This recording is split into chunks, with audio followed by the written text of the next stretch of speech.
Assalamualaikum warahmatullahi wabarakatuh. Shalom. Perkenalkan, nama saya Claudia Novita Ileri dengan NRP 5998241019. Saya dari jurusan Fisika angkatan 2022. Di sini saya akan mencoba menjawab beberapa pertanyaan dari tugas seismologi.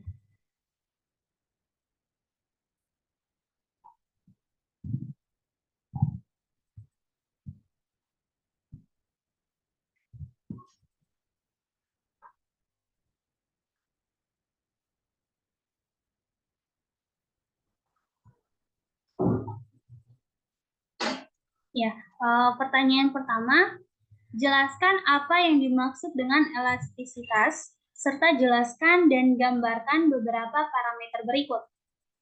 A. Normal stress, B. Normal strain, C. Young modulus, D. Quotient ratio, E. Lens parameter, F. Shear stress, G. Shear strain, dan H. Shear modulus. Ya, yang pertama yaitu pengertian elastisitas.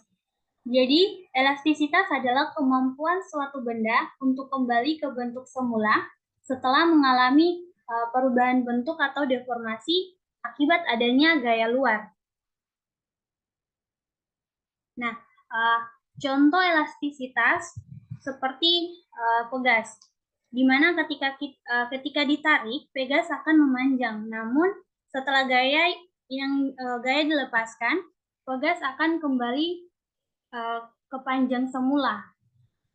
Contoh yang lain juga seperti karet gelang.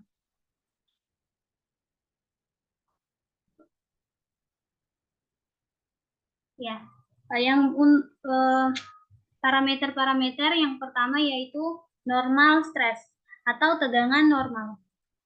Jadi tegangan normal adalah suatu besaran fisika yang menggambarkan gaya yang bekerja secara tegak lurus terhadap suatu bidang per satuan luas. Nah, jenis-jenis dari tegangan normal. Yang pertama yaitu tegangan tarik, di mana tegangan tarik adalah tegangan tarik terjadi ketika gaya berusaha untuk memanjangkan suatu benda. Kemudian yang kedua yaitu tegangan tekan. Tegangan tekan terjadi ketika gaya berusaha untuk memendekkan suatu benda. Nah, faktor-faktor apa yang mempengaruhi tegangan normal tersebut? Ada 3 faktor yang mempengaruhi tegangan normal. Yang pertama yaitu besar gaya, di mana semakin besar gaya yang bekerja, semakin besar pula tegangan normalnya. Yang kedua yaitu luas bidang, di mana semakin kecil luas bidang, semakin besar tegangan normalnya. Yang ketiga yaitu sifat material. Setiap material memiliki kekuatan tarik dan tekan yang berbeda-beda. Nah, kemudian tegangan normal dapat dihitung dengan rumus berikut. Nah, dari gambar di samping kita dapat melihat bahwa suatu penampang atau suatu tegangan ada arah yang mengarah ke atas yaitu F dan arah yang mengarah ke bawah yaitu minus F, dan luas penampang yaitu A. Maka tegangan normal atau sigma sebanding dengan gaya berbanding terbalik dengan luas penampang. Di mana sigma adalah tegangan normal, satuannya yaitu Pascal atau Newton per meter kuadrat, dan F sama dengan gaya yang bekerja tegak lurus terhadap bidang dengan satuan Newton, dan A adalah luas bidang dengan satuan meter kuadrat. Nah, yang selanjutnya yaitu normal strain atau regangan normal. Nah, regangan normal adalah ukuran perubahan bentuk suatu benda akibat adanya gaya yang bekerja secara tegak lurus terhadap luas penampang benda tersebut. Bayangkan sebuah karet gelang ketika ditarik, karet gelang akan memanjang. Pertambahan panjang karet gelang inilah yang disebut regangan. Nah, ada dua jenis-jenis regangan stres, yaitu regangan tarik, di mana regangan tarik terjadi ketika suatu benda mengalami pertambahan panjang akibat gaya tarik. Yang kedua yaitu regangan tekan. Regangan tekan terjadi ketika suatu benda mengalami penurunan panjang akibat gaya tekan. Nah, faktor-faktor apa yang mempengaruhi regangan normal? Ada 3 faktor yang mempengaruhi regangan normal tersebut. Yang pertama yaitu besar gaya, di mana semakin besar gaya yang bekerja, semakin besar pula regangannya. Yang kedua yaitu panjang awal, di mana semakin panjang benda awalnya, semakin kecil regangannya untuk perubahan panjang yang sama. Yang ketiga yaitu sifat material. Setiap material memiliki modulus Young yang berbeda-beda, sehingga regangan yang dihasilkan untuk gaya yang sama pun akan berbeda. Nah, rumus yang digunakan untuk regangan normal yaitu epsilon sama dengan delta L per L, di mana epsilon adalah regangan normal, sedangkan delta L adalah perubahan panjang, dan L adalah panjang mula-mula. Yang kita lihat daripada gambar di samping dapat menimbulkan rumus yang rumus sigma sama dengan delta L per L, di mana pada gambar pertama ketika gaya ditarik ke atas maka gaya itu positif, L-nya positif, sedangkan pada gambar kedua ketika gaya menekan maka L-nya itu negatif. Dan di mana L0 merupakan panjang mula-mula atau panjang dari regangan tersebut, benda yang ada pada gambar tersebut. Nah, yang berikut yaitu Young modulus. Modulus Young adalah sebuah besaran fisika yang menggambarkan tingkat kekakuan atau kekentalan suatu material elastis. Semakin besar nilai modulus suatu material, maka material tersebut semakin sulit untuk diregangkan atau dimampatkan.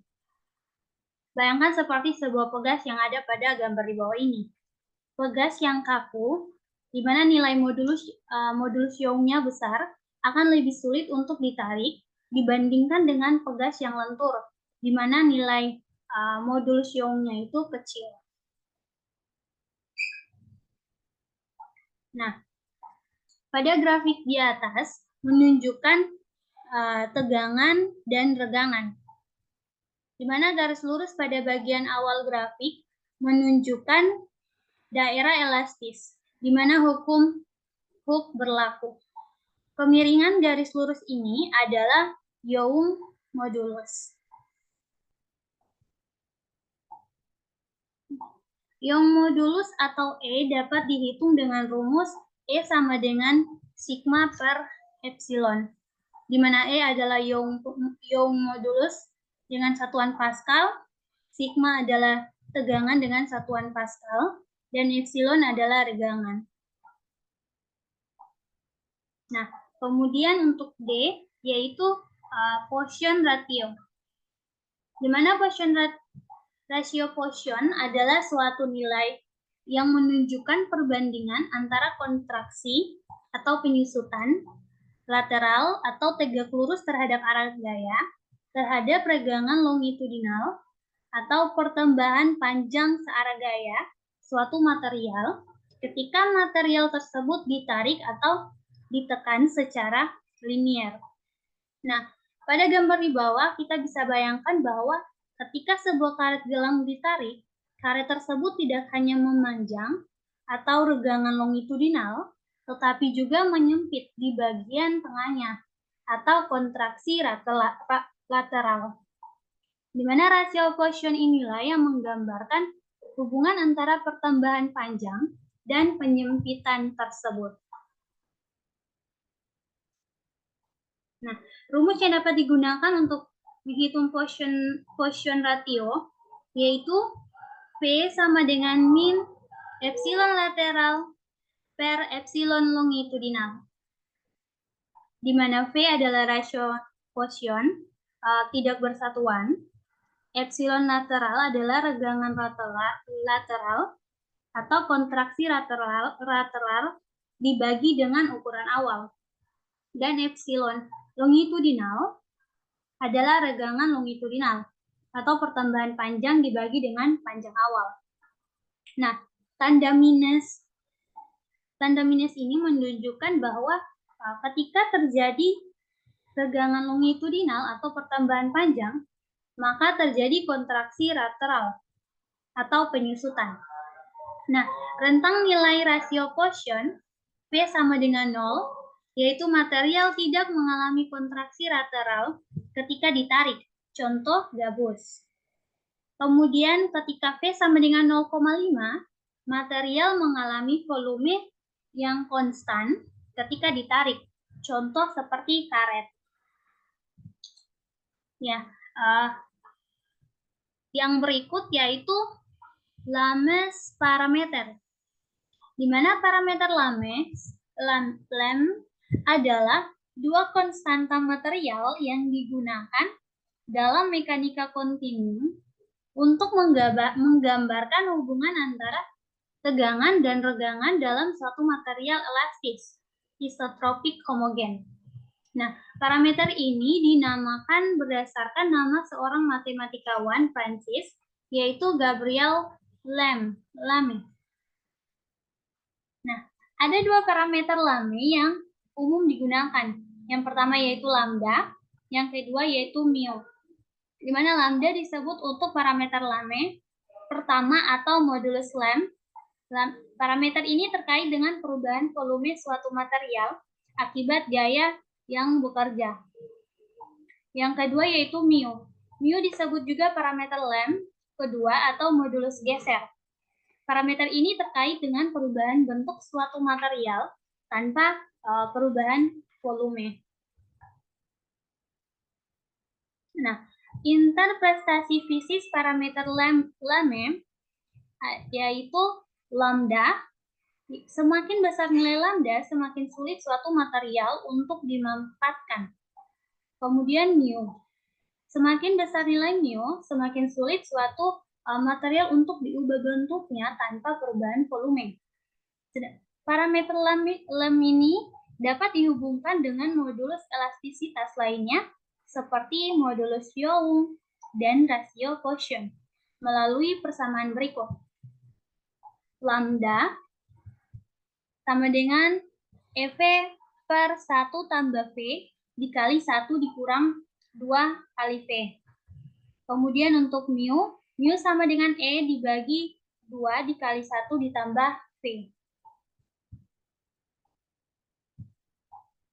Nah, yang berikut yaitu shear stress atau tegangan geser. Nah, tegangan geser adalah gaya yang bekerja sejajar dengan suatu bidang persatuan luas. Bayangkan sebuah buku yang didorong secara sejajar dengan permukaannya. Gaya dorong inilah yang disebut tegangan geser. Tegangan geser berusaha untuk menggeser halaman-halaman buku tersebut. Yang ada pada gambar di bawah ini. Nah, yang berikut yaitu jenis-jenis tegangan geser. Jenis-jenis tegangan geser terbagi atas dua, yaitu tegangan geser torsi dan tegangan geser. Di mana tegangan geser torsi terjadi ketika suatu benda diputar. Sedangkan tegangan geser terjadi ketika suatu benda didorong secara sejajar dengan permukaannya.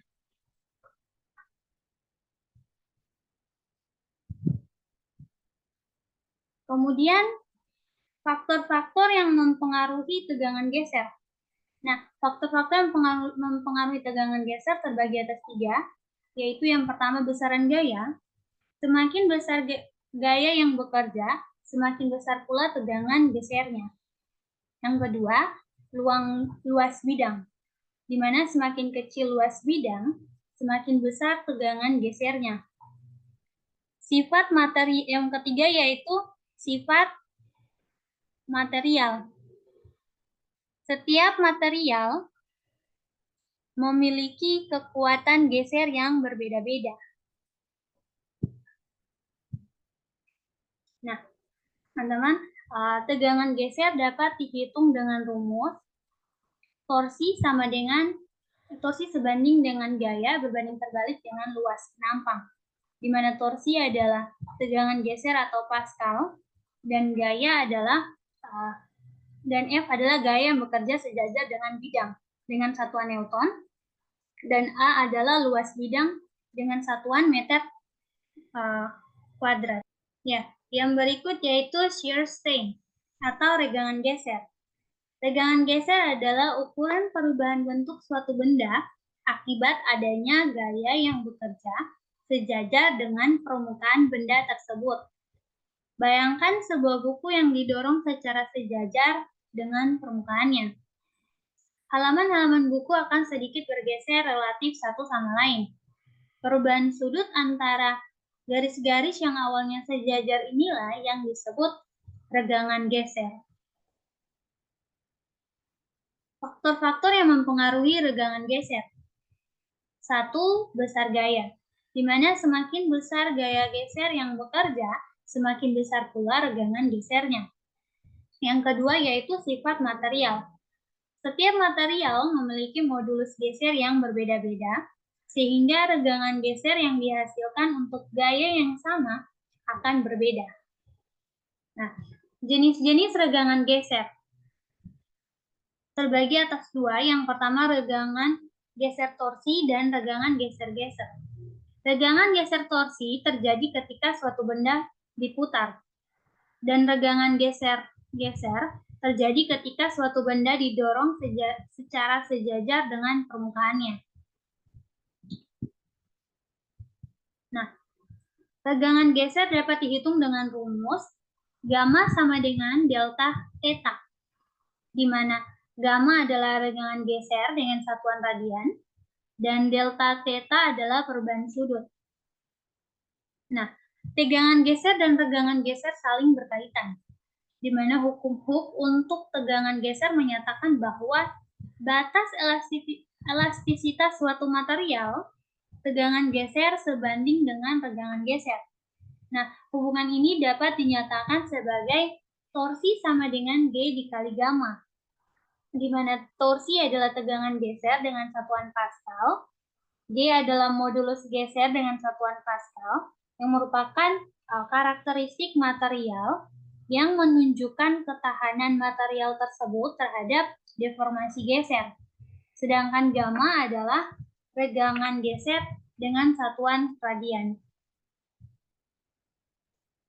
Nah, yang berikut yaitu untuk H shear modulus atau modulus geser.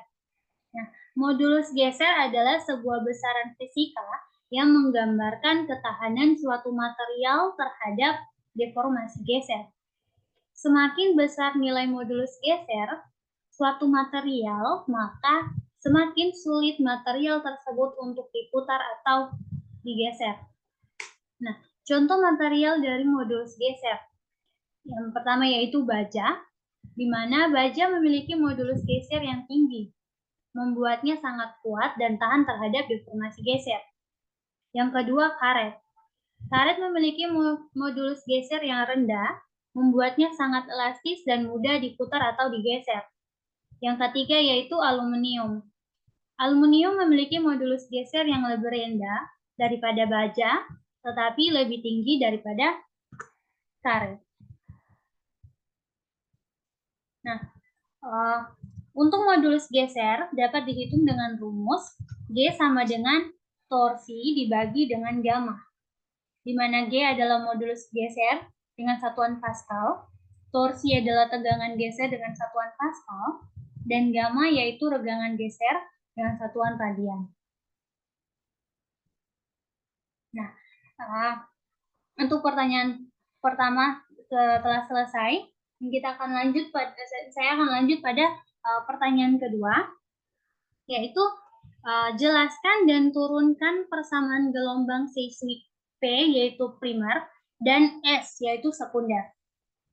Nah, yang pertama yaitu gelombang seismik adalah gelombang energi yang dihasilkan oleh gempa bumi, letusan gunung berapi, atau ledakan besar yang merambat melalui batuan di dalam bumi.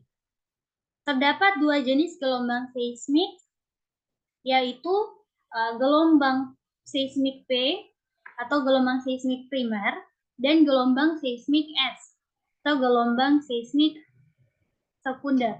Di mana gelombang P adalah gelombang longitudinal, artinya partikel batuan bergetar searah dengan arah rambatan gelombang. Di mana gelombang P dapat merambat melalui segala jenis media, baik padat, cair maupun gas. Sedangkan gelombang S atau sekunder, gelombang S adalah gelombang transversal, artinya partikel batuan bergetar tegak lurus terhadap arah rambatan gelombang. Gelombang S hanya dapat merambat melalui media padat, tidak dapat merambat melalui cairan atau gas. Nah, kita akan mulai dengan turunan untuk mendapat persamaan dari gelombang seismik primer dan gelombang seismik sekunder. Nah,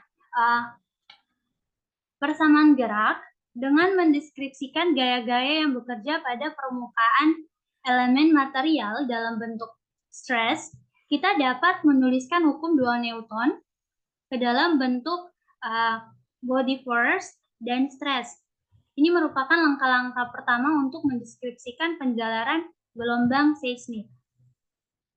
Nah, gaya yang bekerja pada elemen material tersebut yang ada pada gambar di samping, yang pertama yaitu gaya permukaan ke arah sumbu X. Jadi, total gaya permukaan yang bekerja ke arah sumbu X adalah hasil dari penjalaran dari 3 suku. Yang masing-masing suku merupakan gaya total dari perbedaan fraksi dari permukaan yang berlawanan.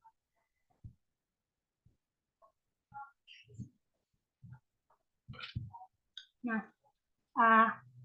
pada persamaan yang pertama kita mengambil contoh untuk gaya permukaan arah X. Di mana ketika suku pertama melibatkan theta antara fraksi dengan arah normalnya ke arah sumbu X, arah normalnya ke arah sumbu X ini ada yang depan, ini, dan ada di belakang atau ke belakang. Yang dimana yang di depan adalah normal ke arah X positif dengan persamaan yang dengan ini, dan yang belakang normalnya itu ke arah X negatif. Nah, di sini kita memiliki sigma XX positif, lalu ditambahkan dengan stres yang selisihnya, kemudian dikurangi dengan sigma XX yang arah belakang, yaitu negatif, dan kemudian dikalikan dengan luas permukaan. Nah, dari penjumlahan ini kita dapat melihat bahwa komponen stres yang saling berlawanan arah seperti sigma ZZ, sigma XX akan saling menghilangkan, sehingga hanya tertinggal suatu turunan parsial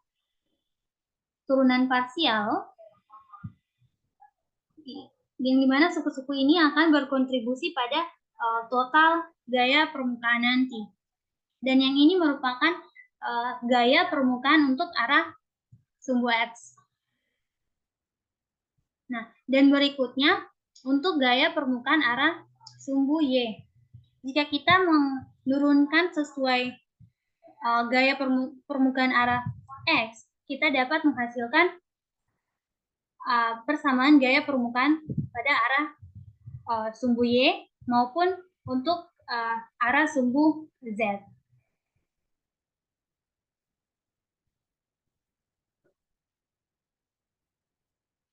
Nah, yang kedua yaitu untuk gaya body, di mana total body force yaitu Fi delta X delta Y delta Z. Jika terjadi kesetimbangan, maka gaya-gaya yang bekerja pada kubus, maka akan ada perubahan momentum. Ini berlaku untuk hukum kedua Newton, yaitu sigma Fx sama dengan massa dikali percepatan atau m dikali a.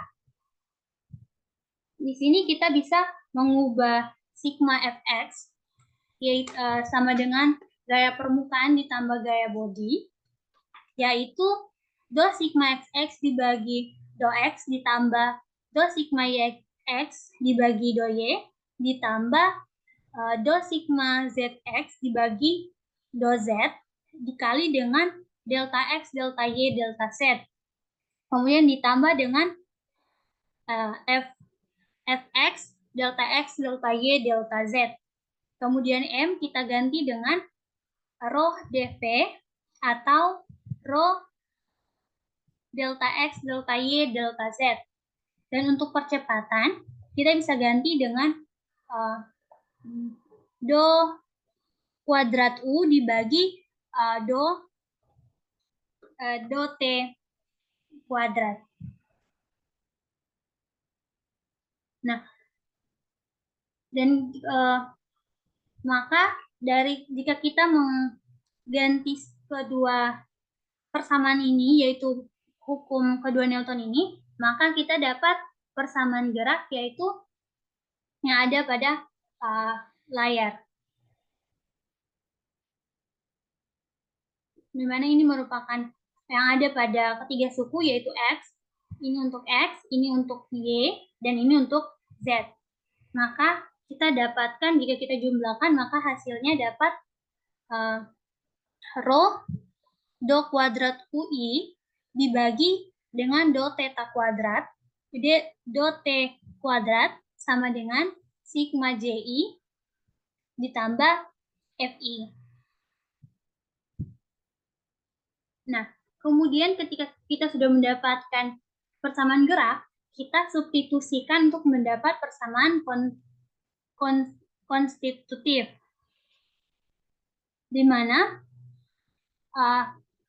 sebelum mendapatkan nilai yang ada di sini, kita mempunyai nilai do sigma IJ, yaitu lambda sigma IJ EKK ditambah 2 mu IJ, kemudian untuk sigma XX, yaitu sigma EKK ditambah 2 sigma XX, kemudian sigma YZ, YX sama dengan 2 sigma EYX, kemudian sigma ZX sama dengan 2 sigma EZX.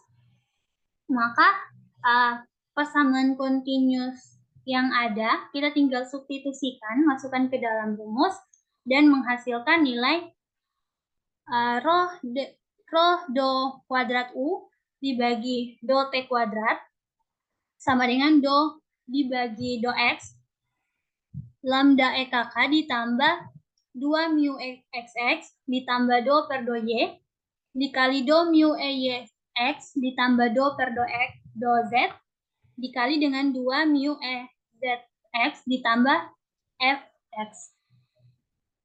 Nah, ketika kita sudah mendapatkan persamaan konstitutif, kita kemudian mensubstitusikan untuk mendapatkan persamaan strain, di mana kita mempunyai nilai EKK, yaitu do U per do X ditambah do V per do Y ditambah do W per do Z sama dengan diferensial dikali U.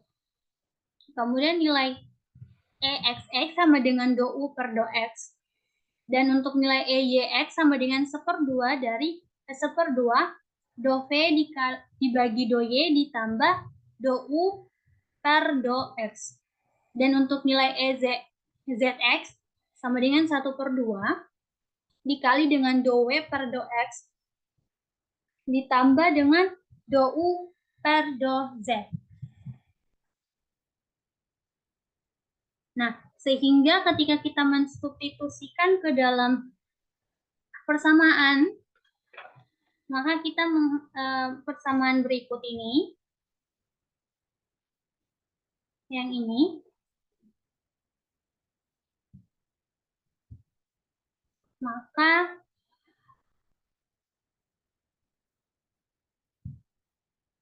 begini, maka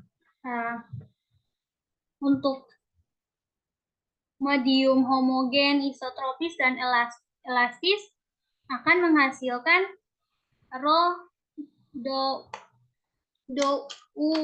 kuadrat U per do T kuadrat sama dengan lambda ditambah mu dikali dengan do E KK dibagi do X ditambah mu dikali dengan do kuadrat U per do X kuadrat ditambah do kuadrat U dibagi do Y kuadrat ditambah do kuadrat U per do X kuadrat ditambah dengan Fx. Dan rho sama dan yang kedua yaitu rho dikali dengan do kuadrat U dibagi do T kuadrat sama dengan lambda ditambah mu dikali dengan do EKK dibagi do X ditambah mu diferensial kuadrat U ditambah Fx. Ya, jadi teman-teman, di sini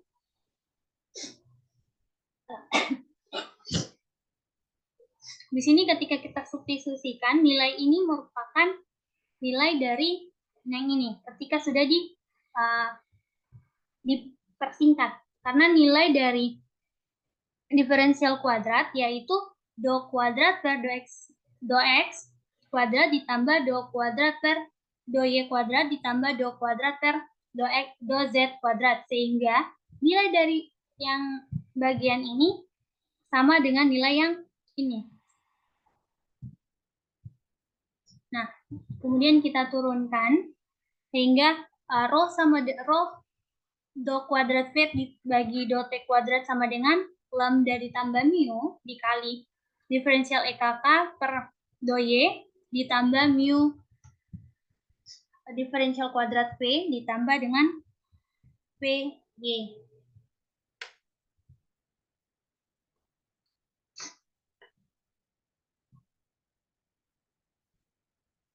Nah, kemudian kita mencari persamaan gerak dalam bentuk vektor, di mana rho U double dot sama dengan lambda ditambah mu dikali diferensial dot U ditambah mu diferensial kuadrat U ditambah F. Dimana dengan identitas mu diferensial kuadrat U sama dengan diferensial dikali diferensial dot U dikurang diferensial dikali dengan U. Maka jadi sebelum mendapatkan ini, pada persamaan yang ini ada di bagian ini nilainya yaitu lambda diferensial dikali diferensial dot U kemudian ditambah dengan nilai ini yaitu mu diferensial dikali diferensial U ditambah mu diferensial dikali diferensial dot U kemudian dikurangi dengan mu dikali diferensial dikali dengan U ditambah dengan F.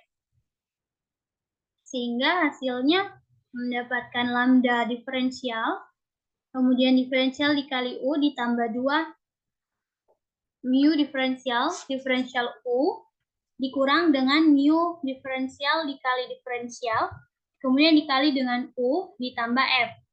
Maka nilai dari rho U double dot adalah sama dengan lambda ditambah 2 mu dikali diferensial dot U kemudian dikurang dengan mu diferensial dikali diferensial dikali mu ditambah F.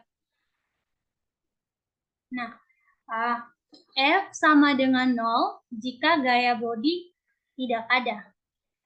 Maka nilai F pada di persamaan ini hilang karena tidak ada force body tidak ada force body pada ini. Sehingga persamaannya menjadi rho mu double dot sama dengan lambda ditambah 2 mu dikali diferensial dot u dikurang mu diferensial kali diferensial dikali u.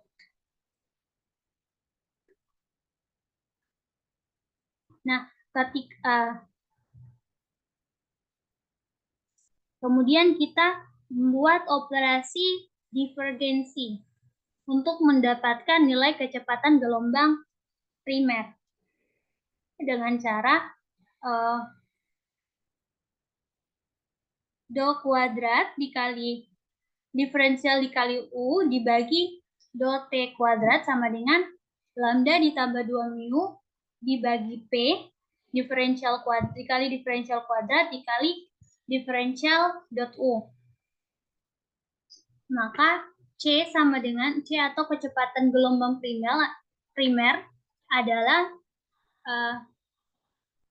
akar dari lambda ditambah 2 mu dibagi dengan rho. Nah, kemudian untuk mencari kecepatan gelombang sekunder, kita menggunakan operasi Courbe. Itu dengan menggunakan persamaan rho U double dot sama dengan lambda ditambah 2 mu dikali diferensial dot U dikurang mu diferensial dikali U ditambah F.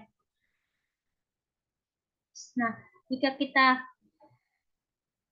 turunkan untuk mendapat hasil kecepatan gelombang S, yang dari persamaan ini kita bisa buat do kuadrat U per do T kuadrat sama dengan lambda ditambah 2 mu dibagi rho dikali diferensial dot U dikurang mu per rho dikali dengan diferensial dikali U. Karena nilai F sama dengan 0 dan untuk sini kita buat rho dibagi dengan rho, maka mu untuk U double dot menjadi do kuadrat U dibagi dengan do T kuadrat. Nah, kita sudah mendapat persamaan ini, kita turunkan lagi, maka dapat do kuadrat theta diferensial dikali U dibagi do T kuadrat sama dengan 0 ditambah dengan mu per rho dikali diferensial kuadrat dikali dengan diferensial kali U.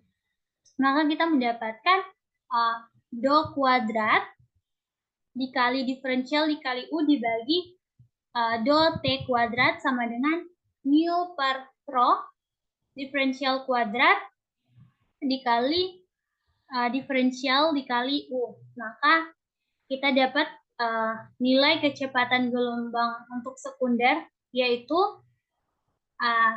akar dari mu per rho. Ya, sekian dari jawaban yang dapat saya jelaskan. Sekian dan terima kasih.